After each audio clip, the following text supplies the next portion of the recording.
Welcome to episode 425 of the Red Dirt Agronomy Podcast. I am Dave Deacon, and we've got a very timely episode for you. It's been another interesting year for cattle markets, from changing market dynamics to drought recovery and everything in between. There's a lot to unpack when it comes to what's driving prices, herd numbers, and decisions being made by producers across the region.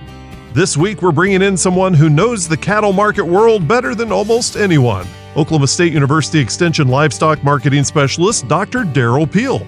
We'll talk about how this year's markets are shaping up, the long-term outlook for the beef industry, and maybe even what opportunities might be coming down the road. We'll talk with Dr. Derrell Peel in just a minute, but first, if you're new to the Red Dirt Agronomy Podcast, welcome. We invite you to go ahead and hit that follow button where you get your podcast so you'll always get the latest episodes as soon as they drop. As always, you can find links, resources, and past episodes online at reddirtagronomy.com. Before we dive into the discussion, let's take a quick trip around the table to introduce the dream team of dirt and everything that grows from it. We'll kick things off with Oklahoma State University Extension Precision Nutrient Management Specialist. Well, it only goes downhill now. Not because of you, but because we've already run out of our material.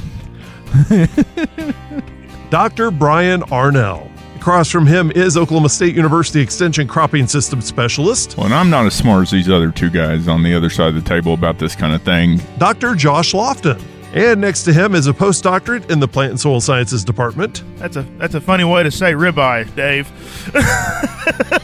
Dr. Radon Sherry.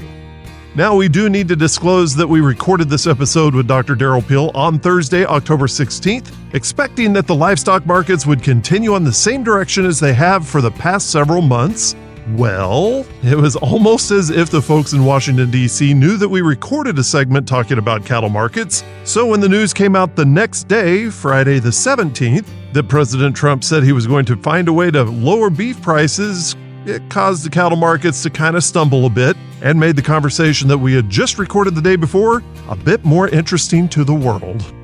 And while we'll get to that shortly, we will kick things off with a crop update with Dr. Josh Lofton, so be sure and listen in for that. So without further ado, on to the episode. You are listening to the Red Dirt Agronomy Podcast. Let's start things off with, Josh, where are we with the crops? A lot of them have been harvested in your realm. Sorghum, where are we with that? Soybeans, corn, cotton, what am I missing? Peanuts, sesame, what else? Camelina. I'm not talking about Camelina, yeah. There's zero chance I'm talking about all those. I mean, overall, the summer ended pretty good. I think most growers would say that this is kind of the best summer we've had in several years. Of course, it was the summer we actually got rain, so that's positive. I think the big thing right now is because of trade issues and markets and stuff like that. It's the most grain we've ever had that is worth less than it ever has kind of situation. So, I've talked to, we've done a lot of interviews with like farm journals across like Kansas and Nebraska and Texas, and a lot of them are just looking for answers on what to do with grain, because there's some places in the United States that for grain sorghum, for example, they won't even take it. Yeah. They won't even take it at the mill. So like it's not like they can even sell it for cheaper than they should. They have no place to put it. So there's some overriding issues. Overall, from an agronomic standpoint, I think most of the state ended the season pretty strong. I think most of our double crop looks okay. Mm-hmm. There's still a lot that still is yet to be harvested, and it might sneakily look okay and might end up yielding a little less than I think we think it will, because of how hot it's been throughout August and September, and I think has really taken the top end off. So even though that we have good looking plants out there and there's pods out there, I think the seed weight is probably going to be a little bit less than we expect it to be. That was kind of the story also on the full season crop for me. Is that we had a lot of stuff that by a quick look we would have expected, home runs. Now, all the summer crops I looked at were well above average, but if you just before it went through the combine, you were thinking numbers that were really super high, and they ended up good. Like you said, they were well above average, but not quite what we would have hoped. I think it's gotten a pass this year, really hammering on that, because one, it's not worth anything, so we're not really concerned with those extra 20 bushels, and two, it's significantly better than we've had for 5 years. So I think my big concern right now is getting these winter crops off and going. At the time of recording this, we did get a rain, 4 days ago? That was good for some people. Here in Stillwater, we got a quarter, which I think is either going to be really decent or really bad for wheat that's been sitting in the ground for a month. Perkins got a 10th, which means that if you had wheat sitting in the ground, it's going to be very bad. And we're talking probably some reef plant scenarios if the moisture got down to it. So, but it's one of those things that we're at the point where is it even worth replanting? But we'll talk about today, the cattle market. I mean, you got to feed those animals something. So. Well, I was talking to Tyler Knight, who's up on that Kansas line. They're wet. They haven't been in. They can't get in the fields. They're super soaked up. They're waiting for it to dry out. And then we've had pockets. So if you look Noble County, K County, they had really good moisture, kind of turning off a little bit. They got a nice rain the other day. Good wheat there. But our southwest block, man, that went from I thought we were going to be beautiful in Chickasha, getting some wheat in early October, and I don't think we can get that 15-foot no-till drill on the ground at this point. Well, I mean, that's been the biggest thing for a long time is we've kicked the ball down the road because either we've been wet or dry and army worms. Yeah. And now we're either too wet or way drier than we were a month ago, and the army worms are still there. Yeah.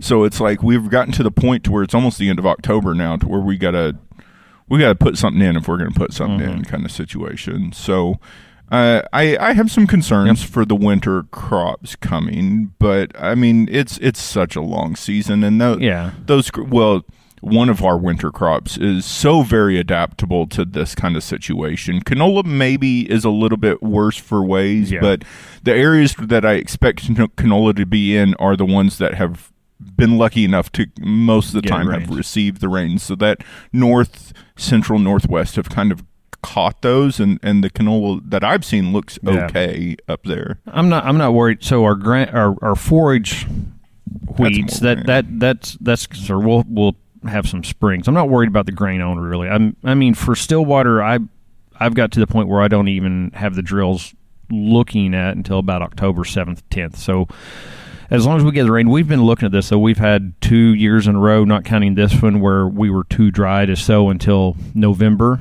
It's do we get the 5 inches that keeps us out till December? That could be a problem. But as long as we're sowing our wheat now, this is some stuff Silva's done, and it's really good data. If I'm in by Thanksgiving and managing appropriately, that we're not taking the yield losses we expected to. But we're only talking about a grain-only scenario. Yeah, this is now the second fall in a row where we have not had outstanding forage wheat. And I mean, what draws that crop to a lot of growers is that forage potential. And this is now the second year in a row we don't have it. The good thing is there's so much green stuff around. We're not at a loss for things for those animals to eat. I talked to a couple guys. They're still sowing wheat now for forage, but they're expecting it to be a spring forage and not a fall winter forage. So they're getting wheat in for a later spring run. When I think we have so much hay put up and we have so much green stuff right now that it's not an issue. But if we would be hay limited, that would be a really big issue, but we're not hay limited right now. So I want to go back to the quality of the crop of corn, not only in Oklahoma but nationwide. What are you hearing as far as like the quality of the crop? The quality? Well, we don't get judged on quality most of the time, but I mean, overall, what I've heard is generally positive. I think the Midwest is going to pull off of a heck of a crop this year, which is an issue.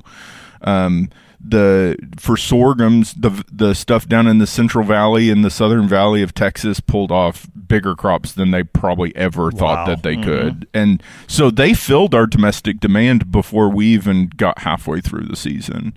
And so that's why the trade issue has been such a big issue, is that we have, if we don't have any place internationally. So like I said, I think we have some of the best yielding and some of the best quality crop we've had in at least several summers, if not 5 years now.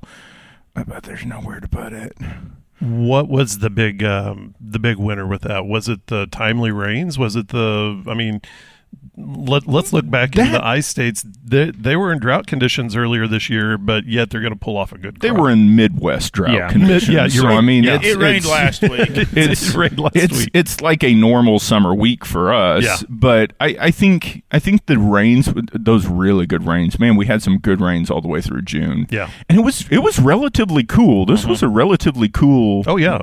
Until this is the second year in a row where we've been relatively cool all summer. Yeah. And then August and September come, and they are not relatively cool. So it's been an issue to where we've benefited from cooler summers, wetter summers, but then the end of the summer, first part of fall has really, really taken us back. Yeah.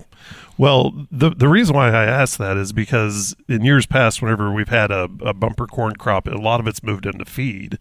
And Derrell Peel with Oklahoma State University, see the tie-in here? See what Nice. I did? Yeah. I'm still not saying it. Keep going. Okay, I'll keep going.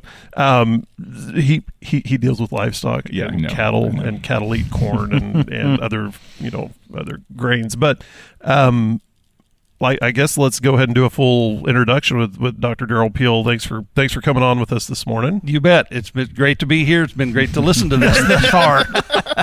Well, it only goes downhill now. Not because of you, but because we've already run out of our material. We're done for the day. The key phrase there is this far. Yeah. Kind of talk about what you do with livestock, and didn't you start in grain markets many years ago? No, I've been the livestock marketing specialist ever since I've been here, which is now getting to be a long time. And so, and I was partnered with Kim Anderson for years and years and years. And now we have a new crop marketing specialist. Yeah. I'll put a little plug in for you guys should be working with. Todd Hubbs is now on board as our extension crop marketing specialist in the Ag Econ department. He's really good, and we're delighted to have him. So you'll be working with him, and I'll work with him because there is a lot of overlap between some of the crop stuff and the livestock stuff in Oklahoma and in other places. So, well, and with that, everybody comes to you with the question: where are we with the cattle markets? Are we ever going to? Or will the herd ever be fully rebuilt? Have we reached the top price for cattle? These are all questions I'm sure you get on a daily basis. Multiple times a day at this point. I tell you, it's just phenomenal. We've got record high prices. We've set record prices for cattle, pretty much all classes of cattle, nearly every week this year. I mean, It's just we've continued to move higher. The inventories are still low. The beef cow herd, so that's kind of the core of our production and supply, is at a 70+ year low. Wow. We don't have any indication that that's changing at this point. So feeder cattle supplies continue to get tighter, and that's pushed calf and stocker prices and feeder cattle prices to record levels. Feedlots have actually done pretty well through this process up to this point. Generally when prices go up, the margin operation, so stockers, feedlots, really everybody above the cow-calf level is a margin operation. They're all buying and selling something.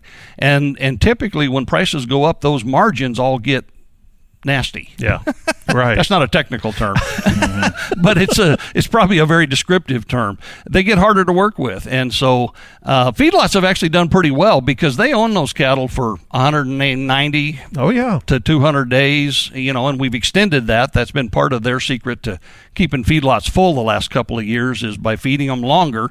There's less cattle out there, but if you keep them around and feed them longer, then you keep the feedlot full. Yeah. And the thing is, they're paying what seemed like a lot at the time they purchase them, but then 180 to 200 days later, the market's gone up, and so your sell price relative to that initial buy price has worked out reasonably well, particularly when you look at the fact that the cost to gain has been very attractive for feedlots. Because we have had large corn crops the last 2 years. We're working on a third record. This will be a record corn crop, I think, this year. And so, feedlots have had a lot of help from that side up to this point. Now, the stocker guys are in a little different situation. They don't own those cattle quite as long. Yeah. And it's a lot more flexible, a lot more, variable in terms of how those work. By and large, the stocker margins are getting squeezed. Yeah. They can work, but they're not. They're a little tricky, I guess, is the best thing. And so I think stocker producers, and you guys were talking about wheat pasture prospects. All of our hopes and dreams of about 6 weeks ago have kind of dimmed here with the dry conditions we've had since then.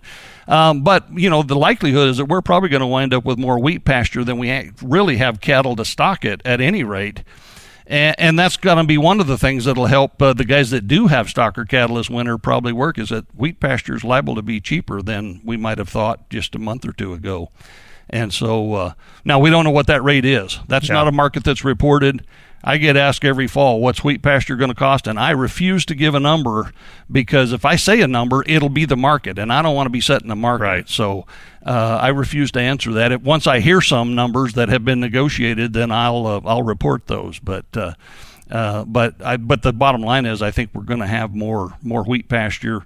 It may be later. Some of it won't get in as early as we had hoped, but we'll use it for stocker cattle. Hopefully we're going to use some of it to keep some heifers that are going to wind up for breeding, not just for feeder cattle. And of course, we can, if we're careful, we can use wheat pasture to help with the cow-calf operation. That takes a little more management. But I kind of got a question. So if we look at, you're talking about that price for grazing, What are the aspects that both the stocker owner and the landowner or the pasture owner look at when they have that discussion about setting that price? Is it just straight stocker value or input? What goes into the discussion of how much is that rent? Yeah, I think there's a bracket there, right? So the landowner or the guy putting in the wheat has obviously got some cost there, some marginal cost that you would attribute just to the forage part of that wheat crop. And so, you can figure out what that is. That's going to be a minimum level. At the other end of things, in terms of the cattle market limitations, the cost of gain in the feedlot is an upper limit, right? If you try to get wheat pasture priced above that, well, the feedlot can put it on cheap or cheaper. So, that's going to be an upper limit. And so it's going to be somewhere in between there. And then it comes down to, part of it's just the overall balance between supply and demand of wheat pasture versus cattle. And of course, individually, a lot of this just depends on who's doing what. So who's doing the fencing, who's keeping the water, who's checking the cattle. Sometimes that's the wheat pasture guy. Sometimes it's the cattle owner. So there's a lot of variation in those individual arrangements that just come down to those details. So cheap corn actually hurts the pasture owner, the guy leasing the pasture out, because if you can't price over that corn price effectively. Oh, no, right? that's, feedlots are looking at that cost of gain, and they're basically, when they're trying to buy cattle, of course, right now they're scrambling to find cattle. Yeah. So that also affects what they're doing. But, feedlots look at it every week and say, would I rather own pounds, buy pounds, or put weight on myself? So when corn is really cheap, that gives them the latitude to operate with lighter weight animals and do more of that weight in-house, if you will. And, of course, now there's not very many cattle, so they're kind of forced to work with lighter weight cattle. Now, they don't really like working with calves. A feedlot manager told me 40 or 50 years ago that the only thing a feedlot hates worse than a blankety-blank calf is an empty pen. So they feed calves when they have to. They got more health issues and so on. Yeah. But when corn is cheap, they do have the latitude to go down there and work with those lighter weight cattle a little bit more easily, just from the standpoint of the overall feedlot budget. Well, and it looks like, just kind of growing up, the last 20 years, there's a lot more light cattle going in the feedlot. It seems like there's not nearly as many cattle going out on pasture, especially in the winter. Those cattle are going straight, 5-weight, 6-weight calves. They never even see wheat pasture. They go straight to the feedlot. Yeah. And, Is that just because of corn price has been? I mean, it doesn't. I mean, we don't see $7-8 corn. It seems like anymore. Hardly. At least it hadn't been the last 10 years. It's been several years since we've had it that high. It's two things. I think there's a long-term trend here. I mean, the cattle industry, the cattle feeding industry really has evolved more and more towards a calf feeding industry compared to a yearling feeding industry. And that's just kind of a function of the long-term trends in the cattle industry as cattle numbers have continued to kind of work their way down. Around that long-term trend, then you've got the cattle cycle. And so we're at a point now where we're at the low end of that. And, of course, we didn't intend to be this small. The cattle inventory is smaller than we intended to be. Once again, it happened about 10 years ago, too, that, drought in cattle country forced us to liquidate down to levels we didn't intend to be. And so we are really tight on cattle supplies. And again, feedlots will feed what they have to, and so they're forced to work with lighter and lighter weight cattle in this kind of an environment. At least the low cost of gain gives them a little more ability to do that, but they do what they have to do. You kind of answered the question I was going to ask about why are we so low in the cattle herd at this point, because I didn't know if it was COVID related, supply demand. You said drought. Is it how many years of drought did it take to get to such a small cattle herd, and how long will it take to rebuild it? When will those producers hold back those heifers whenever they can send them on out? Yeah, great question, and it's the question on everybody's mind, I think, right now. The cattle industry is cyclical, so we normally have ups and downs in inventories and a roughly opposite price cycle that goes with that. But cattle numbers peaked most recently in 2019. At least the beef cow herd did it in 2019. And so we would have had some liquidation after that was normal cyclical stuff. At the time that was happening, I specifically said, I don't think this is so much of a peak as it is a plateau. I didn't see a hard liquidation coming at that point in time. That was in 2019. Starting in late 2020, in some parts of the country, drought became a real issue, and really more so in 2021, 2, 3, 4, and into early 2025. And it moved around the country, and that's one of the things that makes this particularly important for where we are now, is that pretty much everybody, and if you think of the middle of the country, 60% of the beef cows are between the North Dakota border and the southern Texas border. Right. But at some time during that period, everybody had a turn in the barrel where the drought was really forcing them to do things that they didn't plan to do or want to do. And so we had a very broad-based liquidation that hurt a lot of people. They incurred a lot of cost. It's taken a while to recover. Drought is not so much of a limiting factor now. If you look at the drought map, we're probably in better shape nationwide than we have been most of the last 5 years. There's still some drought in the West and other places, but drought is not really a limiting factor. But that was the first step: get out of the drought, let your resources recover, then let your finances recover from the extra cost, the feed cost, and so on. And then, of course, markets are going up now, and now producers are just at that point where they're trying to make a decision about sort of the bird in the hand. These heifers, these calves are worth so much to sell them today versus the investment in future production. And we haven't quite tipped that corner yet, where producers are doing that. So we don't have any real data at this point that we are retaining heifers. So we're at a low. We may stabilize down here about where we are now as far as the beef cow herd, but I don't see any growth happening for the next couple of years because we just don't have any heifers in the pipeline. And so it's going to be a long, slow process, probably at least for most of the rest of the decade. Wow. I've heard folks, I've heard some barking about beef prices right now. There's folks starting to say, well, man, that steak is getting expensive. This is how will that drive the supply side of it later on? Because people start eating chicken or pork or whatever. How will that be I guess my question is, will that impact the eventual herd size? Well, it could. I mean, we've been watching demand as these prices have gone up. And you're right. I mean, the general public and the general media basically just this summer figured out that beef was expensive. Yeah. We've been seeing this coming for the last 3+ years. Exactly. But it finally hit home, and so everybody's asking about that. But beef demand has been extremely resilient. Consumers have stayed with it. We've got record high retail prices. And there's lots of pork and poultry and other protein alternatives around, and people are still buying beef, which is great for the beef industry. Yeah. If you look at the ratio between retail beef and pork or retail beef and chicken, those ratios keep getting wider. Yeah. And so even though there's alternatives, beef demand has been very resilient and very robust up to this point. So it is a limiting factor, but I don't think it's going to really limit. I mean, there's a cap there. You can retail prices will go up some amount, but they won't go up near as much as the other end. It all starts at the cow-calf level, and everybody in between then feels some of that margin squeeze in between.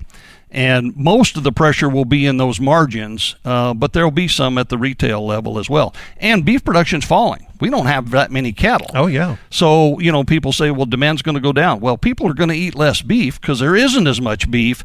That doesn't mean that demand has gone down when you look at the price that beef is selling for. And so we continue to see that. Still watching it, but I don't see much indication of weakening beef demand at this point. Even with the potential tariffs internationally, I mean, is that going to ensure that maybe the cattle stay here in the U.S.? Because I remember years ago in an interview, you explained to me that the U.S. beef or that a U.S. cow will travel to Mexico, be processed, and then that beef will come back to the U.S. And same thing with Canada, just because there's certain ways of processing. They like different cuts than what we do, yada, yada, yada. But it will tariffs and international trade maybe be a way that maybe we do increase the cattle herd in the U.S.? Well, all this trade stuff, of course, beef it gets really complicated, right? So we grow an animal, we got one animal, once we take it apart, it becomes thousands of different products. Right. And then it really gets ugly. Yeah. And it's fairly complicated just to get them to the point where we're ready to take them apart at the fabrication level. And so there's lots of issues there. We do export certain things, and the tariffs have an impact on that. We import some beef to supplement things that we need more of in the U.S. Tariffs have an impact on that. These impacts are still evolving. These supply chains are very complex, and so we're going to continue to see impacts develop over time. We're seeing some impacts, but what's really masking all of that to some extent is just the fact that the domestic supply situation is so tight right now that we're not really, they're there and they're developing, but they're not the main focus right now, simply because overall numbers are so tight and we've got record high prices, and that's what's the major thrust of things is right now. Dr. Peel, I think it's been maybe 2 weeks now. There was a lot of kind of rumors running around the internet about government assistance, government programs for heifer retention, rebuilding the herd, things like that. Is there anything else going on about that you've heard? It's kind of hard to see with everything else going on right now. Yeah, right. Well, and of course, we haven't talked about it, but there's the screwworm issue and all of the border issues relative to that. And as a part of that discussion, the Secretary of Agriculture made a very general statement that they were looking at any alternatives that they might be able to have to sort of help the beef industry. And then somebody somewhere took that and added 2 and 2 together and got about 8,000 and said, that means they're going to start paying us to keep heifers. And that the USDA never said that. They have since denied that they ever said that because they didn't. Yeah. I don't know where that came from, somewhere out south of the outhouse, I think. And so those things spring up, but that's not part of the plan. I've been asked, and they're asking themselves, what could USDA do in this situation? And the short answer is not very much.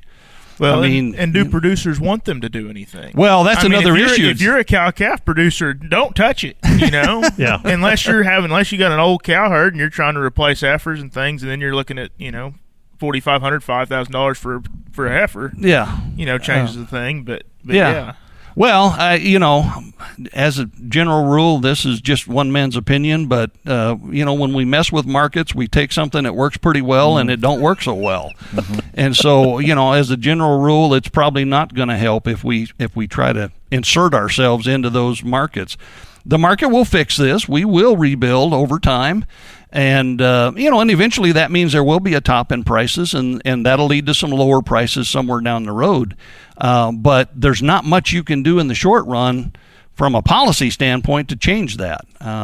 We're pretty well bound by very small inventories of cattle right now, and the basic biology of cows is such that, unless we can figure out how to make cows have litters all of a sudden, we're not going to change this thing very fast. And I don't see that on the horizon at this point. So, it's just going to be a lengthy process. And the thing about it is, we're at record high prices now. And we've got very limited feeder cattle supplies. We've talked about all of this, but we haven't really started any heifer retention yet. Yeah. So we, at some point in time, have to make a tight supply even tighter in order to begin that process, which tells me that we have not put the top in prices yet. If you look at 10 years ago, the last time we went through something similar to this, it was about a year to a year and a half after we started heifer retention when prices peaked. Wow. So, and our as generally speaking, analysts, beef market analysts, we've got higher prices through 2026 and probably through 2027 at this point. Given that, if you think about it, if we save it, we don't really have any pipeline of heifers now. Right. If we save a heifer calf in the fall of 2025, so a new crop heifer calf, weaned heifer, we can breed her in 26, she'll calve in 27, it's 28 into 2029 before that turns into increased beef production. Yeah, yeah. And that's kind of the timeline we're locked into at the earliest. And right now, there's no indication that we're saving heifers in the fall of 2025. So we may push it off another year here if we're pretty quick if we don't see something happen. Of course, we'll wait for January's inventory numbers. That's the only real measure we get. January and maybe July, depending on the year. So we'll see what USDA. Hopefully, we're back functioning by then. I was going to ask, but we'll see at that point what it says. But there's based on the slaughter data and so on that we have now, there's no real indication that we're saving heifers. So I would say the first you talked about the first really big hit was that drought. The start of the drought and all that. And we've talked over and over how it seems like, especially in this part of the world, drought's cyclical. So every 8 to 12 years, we have a pretty decent sized drought. So you're talking about we're just going to start building the herd about the time the drought hits again, and we have the risk of dropping it even further than we are right now. And I know that's crystal ball future looking into, but I mean, if patterns hold true, that doesn't say a lot of benefit for rebuilding the herd. Well, it doesn't, because again, if you go back to 2014, which was the previous low in cattle inventories, and that one was a lower than expected number because of drought. Yeah. We had severe drought. You remember 2011, 12, and 13 here in Oklahoma in particular. The thing that was different about that one was the drought that time was primarily in the southern plains. Yeah, yeah. They sent them north. We had a lot of cattle. That's right. We did liquidate some cows, but we shipped a lot of them up north, and they were actually saving heifers in 2012 and 13 prior to the beginning of herd rebuilding. Oh. And that's the reason why we were able to rebuild the herd so rapidly from 2014 to 2019 was because we had actually started ahead of that. And so, but the difference this time is that because this drought has been more broad-based and everybody's been impacted, we have not been doing that. The heifer pipeline has continued to tighten, and we don't have that. Jump-starting point. So we're starting with nothing. It's a slow process. And to your point, about 10 years apart, the drought has exaggerated cyclical lows in the cattle industry. We're talking about a much slower process now.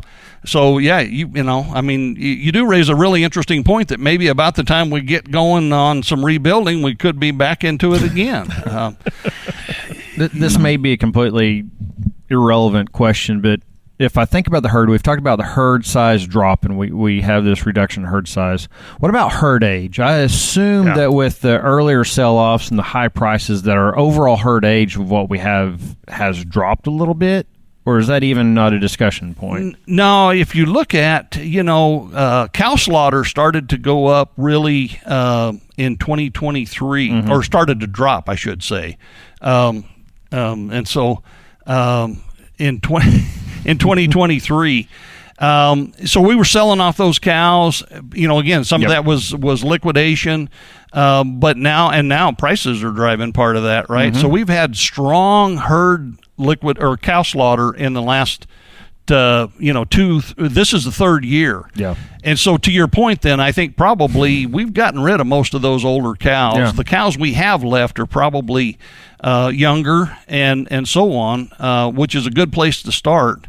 And again, by taking a slow path to rebuilding, we'll probably do it in a more quality way. And I say that again, one of the things that happened in 2015 and 16 when we were trying to expand the herd so rapidly the last time, basically we bred a lot of stuff that shouldn't have gotten bred. Yeah. But we were there, and so we got a calf or two out of them, then we started trying to cull back down to something that was decent. I don't think we're doing that this time. I think whatever herd rebuilding we do, it may be twice as long to get there, but it'll be more sustainable in the sense that it's quality animals and we'll be in better shape from overall production wise. That's basically what I was expecting, is that if it was a cow that we could have gotten rid of, it's been gotten rid of due to price point and everything else. Yeah, absolutely. These cull cows are worth just a scary amount of money. I mean, cull cows right now, a cow that's headed for the grinder is worth $2,100 right now. Yeah. And so, again, across the board, and again, if you're just trying to maintain your herd, and so you're rolling out those older cows, even if heifers are expensive, that takes a bunch out of it. And so, the real question is, if you're trying to add, sort of brand new replacement heifers, that cost is that's food for thought when you start thinking about that kind of money to do that. Another one kind of outside the realm of what we've been talking about, or what I've even heard, is has the dairy industry's use of Angus as a sire, and we have these Angus/dairy stalkers coming out, or steers coming out. Did that have any impact on the industry as a whole, or is it just bolstering the dairy, which has its own challenges from time to time? Well, it has some impacts, but one of the things I've had to explain to people for a long time is that we didn't really change cattle numbers here. The dairy cow numbers are relative to beef, and the cattle cycle. Dairy numbers are relatively stable. All of those cows have been having calves all along. So now we're doing the crossbreeding thing. We can do that because of sex semen and reproductive technology that allows us to target the heifers we need on the dairy side. So it really doesn't change the overall numbers that much. Now, it does have some implications. Those calves feed differently. And dairy calves have always, they feed for a year. Yeah. So that's one of the reasons that feedlot inventories have stayed high the last couple of years. We've been feeding a lot of those calves. And as you work through them, then that starts to pull those inventories down. So, and there's some meat market implications. The size is not so much of an issue, although there's some differences. But obviously the part of the reason for crossbreeding is you get a better quality carcass from a meat standpoint. And so there's some meat market implications to that. But overall market impacts are really not that big in terms of the beef on dairy impact. So you talked a lot about how demand seems to be relatively high and is almost driving a lot of this, or maybe steering a lot of this ship around. We're about a year into this new administration, and they've been very pro-beef. Have we already seen that on demand, do you think, or are we still? Do you still think that this administration's, with their initial initiatives and the big beautiful bill and stuff like that, is going to still have a major impact on beef in the coming years and the demand for it? Up to this point, I don't think, I don't know. I can't figure out politics. I can't figure out cattle markets, let alone politics. But I don't think they've had a major impact up to this point. I mean, again, we talked about all this trade stuff and all of that turmoil. It's going to have impacts, but they're a little bit masked right now because of where we are. The biggest threat to the beef industry probably would be from the outside, and it comes in the form of a lot of volatility in these markets.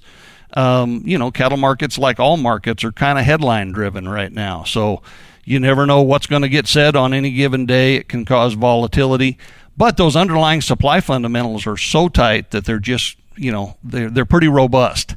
I've told people a number of times that relative to the potential for political macroeconomic things to impact the cattle industry, that the cattle industry right now, I would call it pretty bulletproof, but it's not bomb-proof. And so I think that's still probably the biggest risk out there would be from those external factors, whatever it is, whether it's straight up politics, whether it's trade related stuff, whether it's macroeconomic stuff.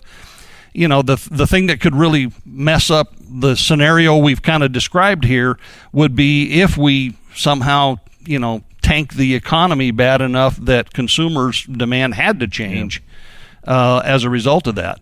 Now, the other side of that is if we do that so bad as to mess up beef demand, we're probably going to have so many other problems. We're not going to worry about cattle markets at that point. I think I was talking to Amy in the hall and asked, right when this big, beautiful bill came out, and it's like, is this going to impact the cattle market? She said, I think the only thing that really is going to do it is a recession, and then we're not going to really care about the cattle market at that point. Same story. Yeah, exactly. I think anything, again, that's where, but it is injecting a lot of volatility. Yeah. And so producers, I'm scary bullish and have been for about 3 years. And I just told you earlier that I think cattle prices won't peak in, they probably don't even peak in 2026. We're probably looking into 2027 now, probably at a slower pace than we've done for the last couple of years, but nevertheless continuing to grind higher. So we're bullish, and, producers say, well, shoot, I don't need to do any risk management or anything. Cattle prices are going to be higher. Cattle prices will probably average higher. That's our expectation in 2026.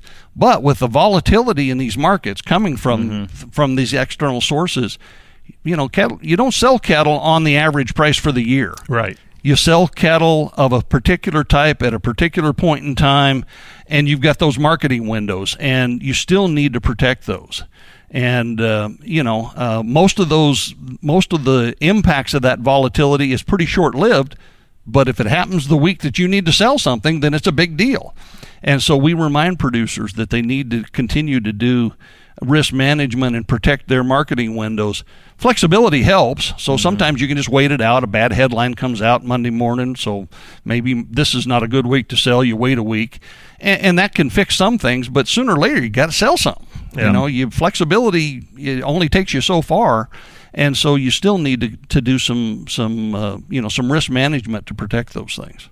Well, and I'm not as smart as these other two guys on the other side of the table about this kind of thing. Is there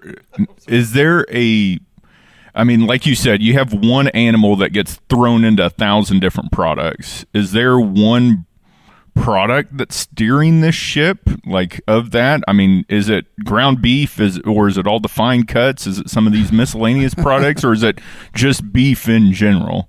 Well, the thing about it, it's a package deal, right? So you get some of all of that when you process an animal. We do have some choices that we can make. We can pick this fabrication style versus that one and change the mix slightly.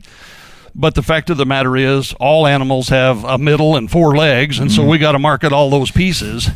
And so it's all important. I mean, in terms of overall value, the middles, the steak cuts that we think about. So ribs and loins are the biggest part of the value in total.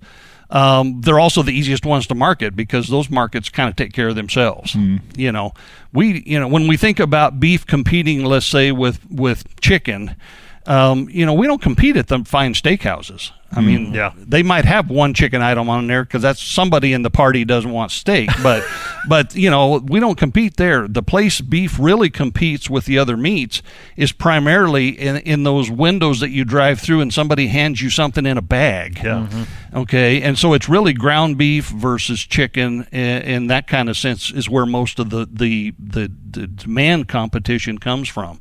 So ground beef by itself is extremely important. 40 to 45% of all the beef consumption in this country is in the form of ground beef. Wow. You just almost can't overstate the importance of that market. And that's where the trade becomes important, because when we slaughter steers and heifers out of the feedlot, you get a lot of those fatty trimmings. Call it 50% lean, 50% fat. You have to have more lean to mix with it to turn it into ground beef. We get that from cull cows and bulls to some extent, but we don't produce near enough of that.